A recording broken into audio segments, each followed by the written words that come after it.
Julian, the last pagan emperor of the Roman Empire and one of the most important defenders of the old Hellenic tradition, wrote a work known as Against the Galileans, in which he strongly criticized Christianity and its approach to sacred texts. At first glance, however, something about Julian's own approach to mythology may seem strange. He could describe certain Hellenic myths as invented, unbelievable, or impossible. For someone unfamiliar with the way educated Hellenes approached mythology, this can look like a complete contradiction. Why would someone who worshipped Zeus, Athena, or Apollo also say that stories about these gods were not literally true?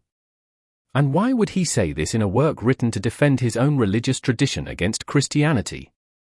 This is where the main subject of this video begins. Julian did not simply reject the myths. The problem, according to this way of thinking, was that their meaning could not be reduced to the literal story. A myth could be created as a symbolic narrative that concealed a philosophical or spiritual meaning. The fact that a particular story might not have happened exactly as it was described did not mean that it was worthless or meaningless. On the contrary, it could express something deeper about the gods, the cosmos, nature, the soul, or human life. It is also important to understand that this way of interpreting mythology was not an invention of Julian created simply to protect Hellenism from Christianity. The idea that myths could contain deeper symbolic, philosophical, or allegorical meanings had a long history within the Hellenic tradition. Long before Julian, philosophers and educated writers were already asking how stories about the gods should be understood when they appeared strange, violent, or irrational on the surface. Julian was therefore not creating an entirely new method for defending the old religion. He was continuing a much older intellectual tradition that searched for deeper meaning beneath the surface of myth. This is important for understanding Hellenism itself. We should not imagine that all ancient Hellenes simply read every myth as a historical report and that Julian suddenly appeared with the idea that myths were symbolic. The ancient world was far more diverse. Different philosophical schools developed different ways of interpreting mythology. Some searched for moral meanings, others for cosmological or philosophical meanings, while others looked for symbolism concerning the soul and the divine order. Julian was therefore not the beginning of this tradition. He was one of its later representatives. The problem becomes especially interesting when we encounter stories in which the gods appear cruel, violent, deceptive, or morally problematic. If every myth were read as a literal historical account, serious difficulties would arise. How could a perfect god also be a being who behaves in a way that we would consider unjust or cruel in a human being? For certain Hellenic philosophers, the answer was that such a story should not be understood only on the literal level. If the divine is perfect, blessed, and connected with the good, then there must be a deeper meaning behind why a god is portrayed in such a way within a particular myth. Myth can therefore function as a symbolic language. Instead of explaining an abstract principle through a philosophical argument, the same principle can be expressed through a story. Gods, heroes, monsters, wars, births, deaths, and transformations can become images of something deeper. A story can speak about the structure of the cosmos, nature, the human soul, or certain qualities within human beings. The listener does not have to remain on the surface of the story. This may also explain why some myths are deliberately strange or unbelievable.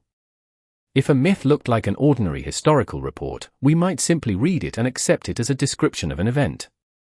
But when a story is strange, impossible, or deeply symbolic, it can force the mind to ask questions.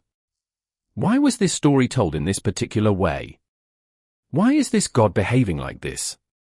What could the strange elements represent? The very impossibility of the story can push us away from literal interpretation and toward a deeper meaning. A good example is the story of Kronos devouring his own children. If we read the story only literally, we are left with a disturbing image of a divine being consuming his own offspring. But if we approach the story symbolically, a much deeper interpretation becomes possible. Kronos is associated with time, and time consumes everything that comes into existence. Every generation appears and eventually disappears. Everything that is born is eventually taken by time. The story therefore does not have to be understood as a literal account of a god physically eating his children. It can be understood as an image of a cosmic principle. The same approach can be applied to other myths. The story of Demeter and Persephone can be understood in connection with loss, return, death, renewal, and the cycles of nature. Athena can be associated with wisdom, reason, order, and strategic intelligence. Apollo can be connected with harmony, music, knowledge, prophecy, and order. Dionysus can open themes of nature, ecstasy, transformation, and the crossing of ordinary boundaries. This does not mean that every myth has only one correct interpretation. The power of symbolic mythology can precisely lie in its ability to contain several layers of meaning. This also explains why an educated Hellene did not necessarily have to believe every myth as a literal historical record. Religious tradition could be much more complex than that. A person could worship the gods, participate in rituals, offer sacrifices, pray, and at the same time philosophically consider what different myths actually meant. Religion and philosophy did not necessarily have to stand against each other. They could complement one another. This is where Julian and his work against the Galileans become especially interesting. Julian wanted to criticize Christianity not only as a competing religion, but also on a philosophical level. He wanted to demonstrate that the Hellenic tradition possessed a long intellectual heritage and that its religion could not simply be reduced to primitive stories about gods that people accepted without reflection. Behind the myth stood centuries of philosophical thought attempting to understand their deeper meaning. From Julian's perspective, the problem could therefore be literalism. If someone takes a religious story as a literal description of an event, they may encounter contradictions and philosophical difficulties. But if they understand that the story can be symbolic, they can begin searching for its philosophical meaning. Julian could therefore use the interpretation of myth to argue that Hellenic tradition possessed an intellectually sophisticated way of approaching religion. This distinction is important because ancient mythology often uses human images to communicate ideas that are much deeper than the story itself. Gods may be portrayed in forms that human beings can understand, even though the divine reality itself may be understood by philosophers as something far more perfect and transcendent. The myth does not necessarily provide a complete portrait of the god. It can instead provide an image through which human beings can approach a divine principle. This is also why myths can have a religious function beyond simply teaching philosophical ideas. In the later philosophical traditions associated with Platonism and Neoplatonism, myth could affect the soul in a way that a purely abstract philosophical argument could not. A philosophical text can explain an idea logically, but a myth can make a person contemplate that idea through images, stories, symbols, and relationships between divine figures.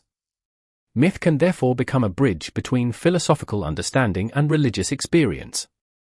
For Julian and the philosophical tradition surrounding him, the gods were not simply characters in stories. They belonged to a larger understanding of divine reality and cosmic order. Myths could provide human beings with symbolic images through which they could contemplate that order. This is one reason why mythology remained important even when philosophers rejected a purely literal interpretation of the stories. Religion therefore did not disappear simply because the myths were interpreted symbolically. A person could still pray to Athena, honor Apollo, celebrate religious festivals, make offerings, participate in rituals, and approach the gods with reverence while understanding mythology on a philosophical level. The symbolic interpretation of myth did not necessarily weaken religious devotion. It could deepen it. This is why it would be misleading to say that Julian was simply trying to invent an excuse for the strange parts of Hellenic mythology. His approach belonged to a much older intellectual environment. Hellenic philosophers had already been debating the relationship between myth, reason, symbolism, and divine reality for centuries. Julian inherited this tradition and used it during a period when the old religious culture was facing enormous political and cultural pressure. That historical context makes Julian especially interesting. He was not simply an emperor trying to restore an ancient religion mechanically. He was also part of a philosophical culture that attempted to understand how traditional religion could coexist with reason. His defense of the old gods therefore involved more than simply saying that the myths were literally true. It involved explaining why myths mattered even when their surface narratives could not be taken literally. So when we encounter a myth that describes a god behaving in a way that seems cruel, we do not have to immediately conclude that the Hellenic understanding of that god was based on cruelty. We can stop and ask what the story represents. What does the deity symbolize? What does the action represent? Why was the story constructed in this particular form? What philosophical or spiritual problem is the myth presenting? This approach allows us to see Hellenic mythology in a much richer way. We do not have to treat mythology as a collection of stories that we must either believe literally or completely reject. We can approach it as a symbolic language that allowed generations of people to think about divinity, nature, the soul, death, transformation, order, chaos, and the meaning of human existence. And this brings us back to the apparent contradiction at the beginning. How could the last great pagan emperor and defender of the old gods describe certain myths as invented, unbelievable, or impossible? Because for him, a religiously meaningful story did not necessarily have to be a literal historical report. A myth could be deliberately constructed as a symbol whose surface narrative concealed a deeper meaning. It could therefore be unbelievable as history and still be deeply meaningful as philosophy and spirituality. That is also why this approach to mythology was not simply something Julian invented in order to attack Christianity. He was drawing upon a much older Hellenic tradition. The idea that myths could contain hidden philosophical and spiritual meanings existed long before him.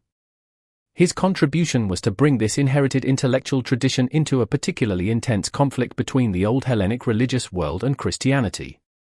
This makes his position especially important. Julian was defending an ancient religious tradition while also defending its philosophical sophistication. He could essentially argue that the Hellenic tradition did not require people to abandon reason in order to honor the gods. Instead, reason could be used to explore the meaning of the myths, the nature of the gods, the structure of the cosmos, and the relationship between the human soul and the divine. This is one of the most interesting aspects of Hellenism. A person could respect tradition without treating every story as a literal historical document. They could worship the gods while asking philosophical questions. They could participate in rituals while searching for deeper meanings. They could read myths and then use reason to explore what those myths might be communicating. So when we encounter an ancient myth today, perhaps the first question should not always be, did this literally happen? We can also ask, why was this story told? What does it symbolize? What does it teach us about the cosmos, the gods, nature, or ourselves? That does not make the myth less religious. It can actually make it more meaningful. A myth does not have to be literally historical in order to express a profound truth. A story can be invented and still communicate something real about human existence. A symbol can be fictional and still reveal something that ordinary language struggles to express. This is perhaps why these myths have survived for thousands of years. Human beings are still dealing with time, death, love, loss, transformation, nature, power, wisdom, order, and chaos. The ancient stories continue to provide powerful images through which we can think about these subjects. And this gives us a much deeper picture of Hellenic religion. It was not simply a collection of strange stories about gods. It was also a world of philosophy, ritual, symbolism, poetry, art, and contemplation. A person could honor the gods while thinking about their nature. They could preserve tradition while searching for deeper meaning. They could encounter a myth and ask what exists beneath the surface. Julian therefore becomes an important example of something that is easy to miss when looking at ancient religion from a modern perspective. Defending the old gods did not necessarily mean insisting that every myth had to be interpreted literally. For Julian, and for the philosophical tradition he inherited, the opposite could sometimes be true. The deeper truth of a myth could become visible precisely when we stop treating its surface narrative as ordinary history. And perhaps that is the real lesson we can take from Julian and the older Hellenic tradition. Myth does not have to be literal to be meaningful. It does not have to describe a historical event in order to reveal something about the divine, the cosmos, or the human soul. It can be a symbolic language through which philosophy and religion meet. So the next time you encounter an ancient myth that seems strange, violent, or impossible, do not immediately stop at the surface. Ask what lies beneath it. Ask what the god represents. Ask what the story is trying to reveal. Ask why the ancient tradition preserved it for so long. Because perhaps the point was never simply to tell us what happened. Perhaps the point was to make us think. And that may be one of the most fascinating features of the Hellenic tradition. The myth can become the beginning of philosophical inquiry rather than the end of it. It can invite us to move from the story toward the symbol, from the symbol toward the idea, and from the idea toward a deeper understanding of the gods and the world we inhabit.